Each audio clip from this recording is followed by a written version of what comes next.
Hi, welcome to Subhanjika world. మనకు competitive ఎగ్జామ్లో ఉగాది మీద క్వశ్చన్ అడుగుతున్నాడమ్మా. తెలుగు సంవత్సరము దేంతో ప్రారంభమవుతుందంటే చైత్రం లేదా ఉగాది అంటాం. చైత్రము లేదా ఉగాది అంటాం. ఓకే, లేదా ఏమంటాము, మార్చి 22తో ప్రారంభమవుతుంది, లేదా లీఫ్ ఇయర్లో అయితే మార్చి 21. ఎందుకు అంటే లీఫ్ ఇయర్లో మనకు ఒక రోజు ఎక్కువ వస్తుంది, అదే ఫిబ్రవరి 29. ఓకే, మార్చి 22 ఎందుకంటే 1957లో మన జాతీయ క్యాలెండర్ అనేది ఏర్పడింది. 1957 మార్చి 22 మన జాతీయ క్యాలెండర్ అనేది ఏర్పడింది. కాబట్టి చూసుకోండి, ఇది వెరీ వెరీ ఇంపార్టెంట్. అందుకే మనకు చైత్ర మాసము ఉగాది పండుగ తెలుగువారి సంవత్సరం అంటాం. ఓకే, అయితే చైత్ర శుద్ధ పాడ్యమి రోజు జరుగుతుంది. మా అమావాస్య చైత్ర శుద్ధ పాడ్యమి రోజు జరుగుతుంది పండుగ.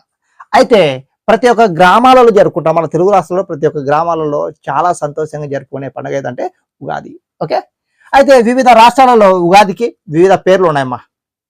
ఓకే, ఉగాది పండుగ పేర్లు మరాఠీలో ఏమంటామంటే గుడి పడవ అంటారు.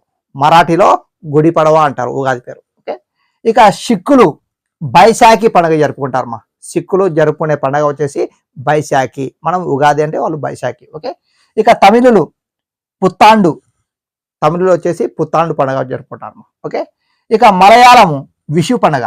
విషు వెరీ వెరీ ఇంపార్టెంట్, చాలాసార్లు అడుగుతున్నారమ్మా. మలయాళం వచ్చేసి విషు పండుగ. ఓకే, ఇక నెక్స్ట్ బెంగాలీ పోయల్లా బైశాఖి. బెంగాలీలో వచ్చేసి పోయల్లా బైశాఖి అనే పండుగ జరుపుకుంటారు.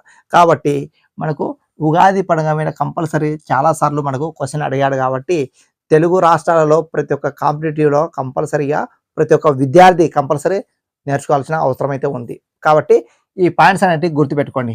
జాతీయ క్యాలెండర్ 1957 మార్చి 22 స్టార్ట్ అయింది. శక సంవత్సరము 78 ఆధారంగా. Okay, thank you, all the best.